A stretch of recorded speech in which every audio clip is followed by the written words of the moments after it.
Eu acho que o objetivo dessa comissão especial, o foco dela, do meu ponto de vista e pelo que eu ouço de boa parte dos deputados aqui, tem que ser defender o trabalhador.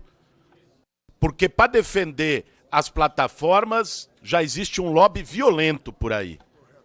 Com muita grana, com muito dinheiro, que cumpre esse papel. Já tem muita gente forte defendendo as plataformas e os grandes empresários do ramo. Eu acho que o papel dessa comissão precisa ser defender o trabalhador. Ao contrário de colegas que me antecederam, eu não sou liberal.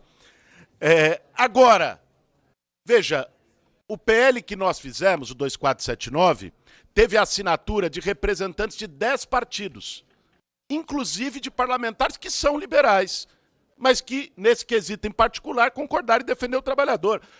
O deputado Agrobon é a expressão disso, que esteve na nossa audiência pública, teve deputados do PP, do Republicanos, do MDB, que tem uma tendência mais liberal, assinando também, seja o nosso projeto, seja o requerimento de urgência. Aliás, o requerimento de urgência do nosso projeto foi assinado pela liderança do PL.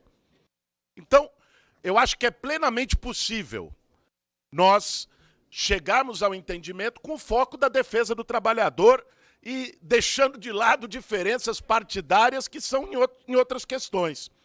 Agora, eu queria, aproveitando esse momento que nós estamos tendo, que é de instalação, e a generosidade do presidente em abrir esse espaço de diálogo mais livre, trazer algumas questões. Não é de hoje. Toda vez que alguém propõe aumentar direito do trabalhador, aparecem aquelas vozes dizendo: vai gerar desemprego, vai acabar com a economia. Quando se criou a CLT há 100 anos, o argumento era esse. Quando teve férias remuneradas para o trabalhador, o argumento era esse. 13º, teve capa de jornal dizendo que ia destruir a economia e falir os empresários e gerar desemprego. Hoje são direitos consagrados dos trabalhadores brasileiros. Não há como você demonizar taxa mínima e piso. Porque a mesma lógica que demoniza taxa mínima e piso, no fim do dia, se ela for coerente, vai defender o fim do salário mínimo. Porque o salário mínimo é um tipo de indexação também. E aí, vai ser contra o salário mínimo? Eu acho que é importante que se tem algum deputado aqui contra o salário mínimo, que fale isso para os seus eleitores. Porque o salário mínimo é uma conquista para tirar os trabalhadores de uma situação de miséria, superexploração, de trabalho fatigante e recebendo o que não dá nem para sustentar a família. Então, os direitos dos trabalhadores são conquistas. Não podem ser demonizados. E termino, presidente, acho que fazendo uma reflexão, já que o debate se abriu por intervenção de outros parlamentares também nessa direção, de que essa ficção de que o mercado é suficiente para se regular por si próprio e que o Estado seria um vilão, querendo atrapalhar as regras de mercado e que isso prejudicaria os próprios trabalhadores, essa ficção, ela pressupõe que o trabalhador tem o mesmo poder de barganha que o grande empresário. Como se fosse uma mesa de iguais em que o trabalhador, com medo de perder seu emprego, ter seu salário rebaixado, pudesse negociar nos mesmos termos que os empresários. Qualquer um que já trabalhou nesse país sabe que isso não é verdade. Né? O poder de barganha e de negociação dos empresários, sobretudo dos grandes, sobretudo das plataformas e big techs, é muito maior do que todos os trabalhadores reunidos. Por isso que o Estado entra para estabelecer regulações de proteção ao trabalhador. O mesmo se dá na formação de preços.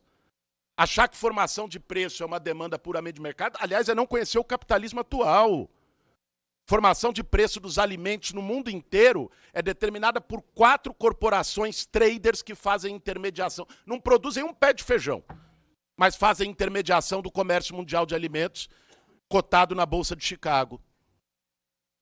Hoje nós temos as 3 grandes corporações na Bolsa de Nova York que detêm controle acionário de quase 90% das empresas listadas na Bolsa de Nova York, a BlackRock. Elas controlam uma empresa e a concorrente. O nome disso é oligopólio. E formam preços pelo oligopólio. Então, achar que as grandes empresas e corporações podem fazer oligopólio para formar preço e que o Estado não pode intervir para defender o trabalhador e que isso seria o fim do regime liberal de preço, você não conheceu o capitalismo atual, que não é liberal, é monopolista, por grandes corporações transnacionais que controlam mercados e formação de preços.